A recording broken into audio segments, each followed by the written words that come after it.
Cricket time ஃபேன்ஸுக்கு வணக்கம். Chennai super Kings இந்த ஒரு பொசிஷன்ல இருந்து பிளே ஆஃப் ரீச் பண்றதுங்கிறது ஈஸியான ஒரு விஷயமா கஷ்டமான ஒரு விஷயமா அப்படிங்கறத இந்த வீடியோல பார்த்து தெரிஞ்சுக்க போறோம். அதுக்கு முன்னாடி ஃபர்ஸ்ட் டைம் சேனலுக்கு வரீங்கன்னா மறக்காம சப்ஸ்கிரைப் பண்ணி சப்போர்ட் பண்ணுங்க. அப்பதான் அப்டேட் எல்லாமே எங்களை வந்து சேரும். சரி வாங்க வீடியோக்குள்ள போலாம். ஜிஎஸ்கே பொறுத்த வரைக்கும் இந்த பக்கம் ஒரு கால் இந்த பக்கம் ஒரு கால் அப்படிங்கிற மாதிரி தான். பிளே ஆஃப் போறக்கும் சான்ஸ் இருக்கு, வெளியில போறக்கும் சான்ஸ் இருக்கு. 8ல 4 வின் பண்ணிருக்காங்க. சிஎஸ்கே மட்டும் கிடையாது, சிஎஸ்கே, எல்எர்ஜி, ஜிடி இவங்க எல்லாருமே ஒரே கும்பல் தான். இந்த 3 டீமும் மேலையும் போவாங்க கீழையும் வருவாங்க அப்படிங்கிற சிச்சுவேஷன். சிஎஸ்கே பொறுத்த வரைக்கும் நல்லாவே இந்த டோர்னமெண்ட் ஸ்டார்ட் பண்ணாங்க.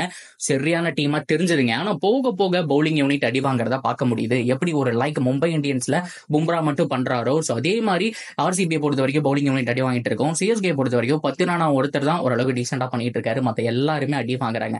உண்மையான பிரச்சனை என்ன? எங்க சிஎஸ்கே மேட்சை தோக்குறாங்க? எந்த மாதிரியான பிளான்? அடுத்த மேட்ச்ல யாரு இருப்பாங்க இருக்க மாட்டாங்கிறதான் மிக முக்கியமான கேள்வி. ஆக்சுவலா போன மேட்ச் தோத்ததுக்கு மிக முக்கியமான ஒரு விஷயம் என்ன தெரியுமா?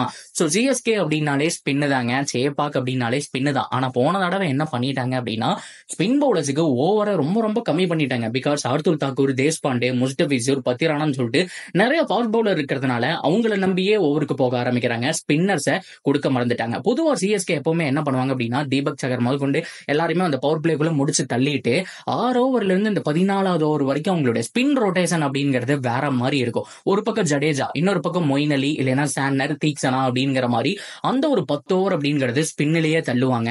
அதுதான் அவங்களுடைய மிகப்பெரிய பலமே. ஆனா ரீசன்ட் டைம்ல அதை பண்றது இல்லை. மேபி ருத்துராஜ் கேப்டன்சினால வந்துட்டு ஃபாஸ்ட் பவுலர்ஸ் நிறைய இருக்காங்களே, தீபக் சகர், ஷார்துல் தாக்கூர், தேஷ்பாண்டே, முஸ்டபிசூர், 10 ரானான்னு சொல்லிட்டு 5 ஃபாஸ்ட் பவுலர் இருக்காங்களே, அவங்கள ரொட்டேட் பண்ணலாம்னு நினைச்சிட்டாரு என்னமோ தெரியல. உண்மையான சேபாக்ல அவங்களோட ஸ்ட்ராட்டஜி என்னவா இருக்கும் அப்படின்னா இந்த ஸ்பின்னர்ஸை ரொட்டேட் பண்றதுதான் மிகப்பெரிய விஷயமாவே இருந்துட்டு இருக்கும். ஜடேஜா பொறுத்த வரைக்கும் நல்லா டைட்டா போட்டாருங்க. ஆனா போன தடவை ஓவரே கொடுக்கல, 2 ஓவரோட நிப்பாட்டிட்டாரு. இன்னும் 2 ஓவர் கொடுத்துருக்கலாம். அலிபாய் இதுக்கு முன்னாடி மேட்ச் நல்லா போட்டாரு. போன மேட்சும் இருந்தாரு, அவருக்கு ஓவர் கொடுக்கல. இவங்க எல்லாருக்குமே கண்டிப்பா அந்த 4 ஓவருங்கிறது கொடுத்துடணும். ஏன்னா நீங்க ஃபாஸ்ட் பவுலர்ஸ் எல்லாருமே 4 ஓவர்ல 45-50 ரன் போகும்போது இவங்க எல்லாருமே கொஞ்சம் எக்ஸ்பென்சிவா போனாலும் ஒரு 30 ரன் 35 அதுக்குள்ளதான் இருப்பாங்க. அண்ட் விக்கெட்ஸும் பார்த்தோம் அப்படின்னா 2 விக்கெட் அப்படிங்கிற மாதிரி இருப்பாங்க. தயவு செஞ்சு ஸ்பின்னர்ஸை ரொட்டேட் பண்ற கத்துக்கங்க ருத்துராஜ் அப்படிங்கிற மாதிரி தான் எல்லாருமே சொல்லிட்டு இருக்காங்க. சிஎஸ்கே அப்படின்னாலே இந்த ஸ்பின் ரொட்டேட் பண்றதுதான். போன தடவை எல்எர்ஜி கூட இதே மாதிரி டோட்டல் அடிச்சுதான் வின் பண்ணாங்க. அதுல வந்துட்டு 8 ஓவர் ஸ்பின்னர்ஸ் போட்டிருப்பாங்க. மொயின் அலியும் ஜடேஜாவும் 2 விக்கெட் எடுத்திருப்பாங்க. அவங்க டைட்டா போட்டதுனாலதான் அந்த மேட்ச் ஜெயிச்சிருப்பாங்க. தீக்ஷனாவும் சப்போர்ட் பண்ணிருப்பாங்க. அப்படிப்பட்ட இந்த சேப்பாக் கிரவுண்ட்ல ஸ்பின்னர்ஸே ருத்ராஜ் யூஸ் பண்றது இல்ல. அப்கமிங் மேட்சஸ்லயாவது பண்ணணும்ங்கிறதான் ரசிகர்கள் எல்லாருடைய வேண்டுகோளுமாவே இருந்துட்டு இருக்கு.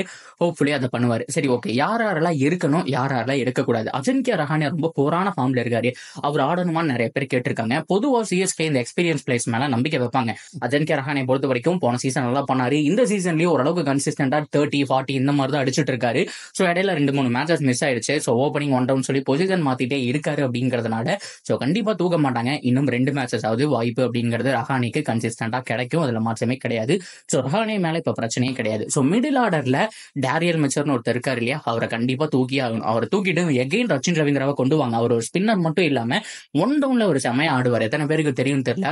T20 வேர்ல்ட் கப்ல 1 டவுன் பொசிஷன் ஆடிட்டு இருந்தாரு. முதல் மேட்ச் மட்டும் டிவான் கூட ஓப்பனிங் இறங்குவாருன்னு நினைக்கிறேன். அதுக்கப்புறம் வந்துட்டு மேல இன்னொருத்தர் ஓபன் பண்ணதுக்கு அப்புறம் 1 டவுன்ல பார்த்தோம் அப்படின்னா அவர் ஆடி இருக்காரு. 1 டவுன்ல நிறைய சாதனைகளும் பண்ணியிருக்காரு. 1 டவுன் பொசிஷன்ல ரச்சின் ரவீந்திரா சமயம் ஆடுவாரு. டேரியல் மிச்சரை கம்பேர் பண்ணும்போது அவர் மச் பெட்டர்னு சொல்லலாம். அவரை பொறுத்த வரைக்கும் நின்று 60 ரன் 70 ரன்ல அடிக்கணும்னு அவசியம் கிடையாது. ஒரு 18 பால் பிடிச்சி ஒரு 30 ரன் 35 ரன் அடிச்சு கொடுத்துட்டு போயிட்டே இருக்கலாம். அந்த ரெய்னாவுடைய ஸ்பாட், ரெய்னா என்ன ரோல் பண்ணுவாரோ, என்ன ஒரு ஆங்கர் ரோல் பண்ணி கொடுப்பாரோ, அதே மாதிரி கண்டிப்பா ரச்சின் ரவீந்திரா பண்றதுக்கான சான்ஸ் இருக்கு. டேரியல் மிச்சரை வெளியில கொண்டு போயிட்டு எகைன் ரச்சின் ரவீந்திராவை உள்ள கொண்டு வரலாம். உண்மையாலுமே சிஎஸ்கே உடைய பிளேயிங் 11 ஸ்ட்ராங்கா இருக்கும். ஒரு எக்ஸ்ட்ரா ஸ்பின் ஆப்ஷன் வேற.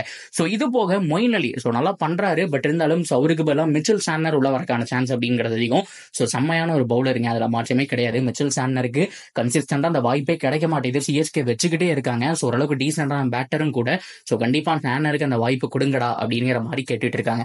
இது எல்லாம் போக பவுலிங் யூனிட்ல பட்டி டிங்கரிங் பார்க்க வேண்டியது இருக்கு. தீபக் சகர், ஷார்துல் தாக்கூர், அது மட்டும் இல்லாம இன்னும் 2 பேர் யார் இருக்காங்க, தேஷ்பாண்டே இருக்கிறாரு இல்லையா. இவங்க 3 பேர்ல யாராவது ஒருத்தர் உட்கார வச்சுட்டு அந்த இடத்துல ராஜவர்தன் அங்கரேஸ்கருக்கோ இல்ல சிம்ரன்ஜித் சிங்கோ சான்ஸ் கொடுக்கணும். இந்த சிம்ரன்ஜித் சிங் பார்த்தோம் அப்படின்னா செமையா போடுவாரு. ஸ்லோவர் பால்லாம் வந்துட்டு பயங்கரமா வச்சிருக்காரு. அவருக்கு அந்த சான்ஸ் கொடுக்கலாம். அப்படி இல்லைன்னா முகேஷ் சௌத்ரி கொடுக்கலாம். இல்லைன்னா ராஜவர்தன் அங்கரேஸ்கர், அவரை பொறுத்த வரைக்கும் பேஸ் பவுலர், பயங்கர பேஸ்ல ஒரு 145 பக்கம் பார்த்தீங்கன்னா நச்சுன்னு போடக்கூடிய ஒரு பவுலர் தான். போன தடவை எல்எஸ்ஜி மேட்ச்லயே இருந்தாரு. அண்ட் சரியான ஒரு ஹார்டு ஹிட்டருங்க. கண்டிப்பா பேட்டிங்க்கு யூஸ் ஆகும் அப்படிங்கிறதுனால அங்கரேஸ்கர் இல்லைன்னா முகேஷ் சௌத்ரி இல்ல சிம்ரன்ஜித் சிங் இவங்கள 3 பேர்ல யாராவது ஒருத்தர் உள்ள கொண்டு வரணும். தீபக் சகர் பவர் பிளேல நல்லா பண்ணாரு. ஃபீல்டிங் தான் ரொம்ப மோசம். பொதுவா தோனி ஒரு டெம்ப்ளேட் வச்சிருப்பாரு. தீபக் தீபக் சகருக்கு டக்குன்னு பவர் பிளேக்குள்ள 3 ஓவர் கொடுத்துட்டு ஸோ அதுக்கப்புறம் வந்துட்டு ஒரு 8வது ஓவர் 9வது ஓவர் கொடுத்துட்டு கொண்டு போய் வெளியில குறை வச்சிருவாரு. ஸோ கண்டிப்பா இந்த டெத் ஓவர் டைம்ல ஃபீல்டிங் வச்சுக்க மாட்டாரு. ஸோ அந்த மாதிரி ரொம்ப ஸ்லோவான ஒரு ஃபீல்டர் தான். ஸோ அதே ஸ்ட்ராட்டஜியை ஃபாலோ பண்ணும். தீபக் சகருக்கு டக்குன்னு ஓவர் முடிச்சுட்டு வெளியில குறை வச்சுக்கணும். ஸோ அது போக ஒரு எக்ஸ்ட்ரா பவுலர் வேணும். ஸோ மற்றபடி எல்லாமே பர்ஃபெக்டா இருக்குங்க. ஸோ இதை மட்டும் மாற்றணும். தேஷ்பாண்டே இல்லைன்னா ஸோ சார்துல் தாக்கூர் 2 பேர்ல யாராவது வெளியில குறை வைக்கணும். ஸோ மற்றபடி பார்த்தோம் அப்படின்னா சிஎஸ்கேல எந்த விதமான பாதகமும் கிடையாது. ஸோ கண்டிப்பா சிம்ரன்ஜித் சிங், முகேஷ் சௌத்ரி இல்ல அங்கரேஷ்கர் 3 பேர்ல யாராவது ஒருத்தரை உள்ள கொண்டு வரணும். ஸோ அப்படி பண்ணிட்டாங்க அப்படின்னா நெக்ஸ்ட் மேட்ச் அப்படிங்கிறது ஹைலி பாசிபிள். ஸோ 6 மேட்சஸ் இருக்கு. அதுல 4 வின் பண்ணாலே ஓரளவுக்கு கம்ஃபர்டபுளா பிளே ஆஃப்குள்ள போயிடுவாங்க. ஏன்னா கீழே டாப் 6ல இருக்கிற டீம்ல சிஎஸ்கே மட்டும்தான் பிளஸ் நெட் ரன் ரேட்ல இருக்காங்க. மற்ற எல்லாருமே மைனஸ்ல இருக்காங்க. அப்படிங்கறதுனால ஒரு நல்ல அட்வான்டேஜ் சிஎஸ்கே அதை பண்றாங்களா அப்படிங்கறத நம்ம பொறுத்திருந்து பார்க்கலாம். நீங்க என்ன நினைக்கிறீங்க? சிஎஸ்கே எங்க கோட்டை விட்டாங்க போன மேட்ச்? அண்ட் ஸ்பின் தான் உங்களுடைய ஸ்ட்ரென்த். அதை பத்தி என்ன நினைக்கிறீங்க? ருத்ராஜ் சரியா யூஸ் பண்ணேன்னு நினைக்கிறீங்களா? ஃபேனரை உள்ள கொண்டு வரணுமா அப்படிங்கறது எல்லாத்தையும் தாராளமா கமெண்ட் செக்ஷன்ல சொல்லுங்க. அண்ட் தொடர்ந்து அப்டேட்டுக்கு சேனலோட இணைஞ்சிருங்க. மறக்காம சப்ஸ்கிரைப் பண்ணி சப்போர்ட்